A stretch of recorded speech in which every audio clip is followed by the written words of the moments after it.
Okay, let's talk about procrastination. What if I told you that the way we usually think about it is, well, completely backwards? That the very reasons we give, the labels we use to make sense of it all, are actually hiding a much deeper truth about how we work. We tell ourselves these stories to make sense of our own behavior. I'm just overwhelmed. I'm exhausted. Oh, it's my ADHD acting up. And look, we find a certain comfort in these neat, tidy labels. But what if those very stories are the things holding us back from ever really understanding why we procrastinate? To see why these labels don't quite work, we've got to first look at the flawed assumption they're all built on. And it's an idea that's so deeply embedded in how we think, we almost never stop to question it. And this is it. This is the core belief, that putting a name on a problem is the same as understanding it. It's kind of like thinking you fixed a leaky pipe just by slapping a leaky pipe sign on it. The label doesn't fix the underlying issue, right?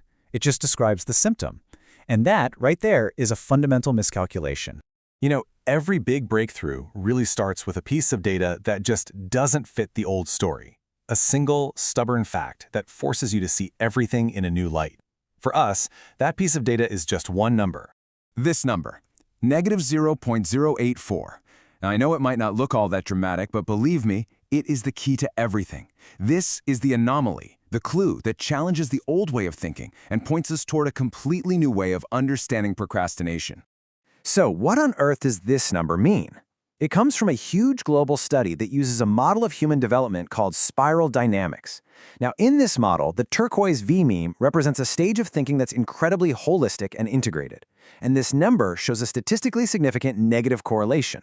So, in plain English, the more holistic and integrated a person's thinking gets, the less likely they are to agree that a simple label like a life of distraction is the real cause of their procrastination. They're rejecting that simple label, looking for a deeper understanding.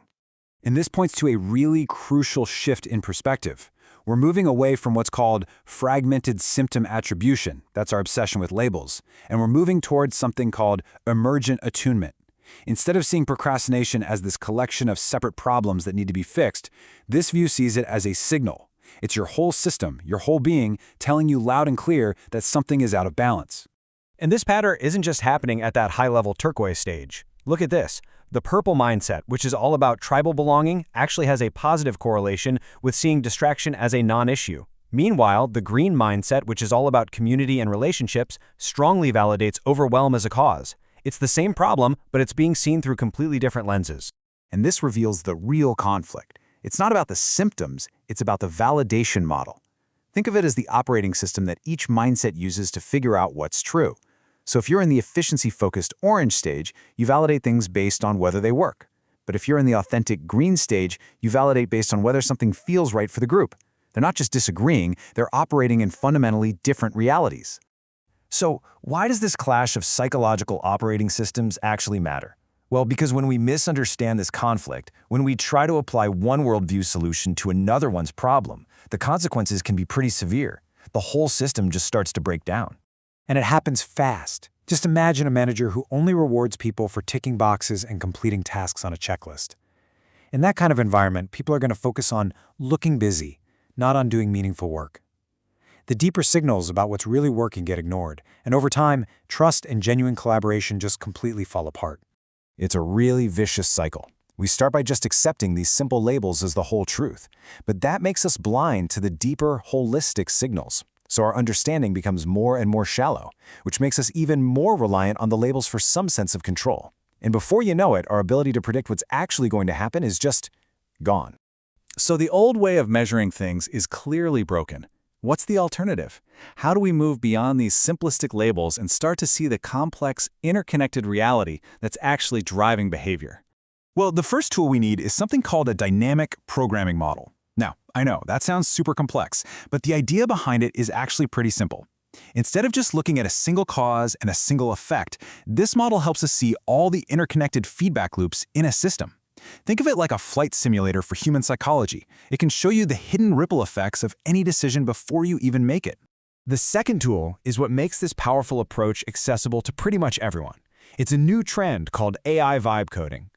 In the past, you would have had to be a data scientist to use a complex model like the one we just talked about.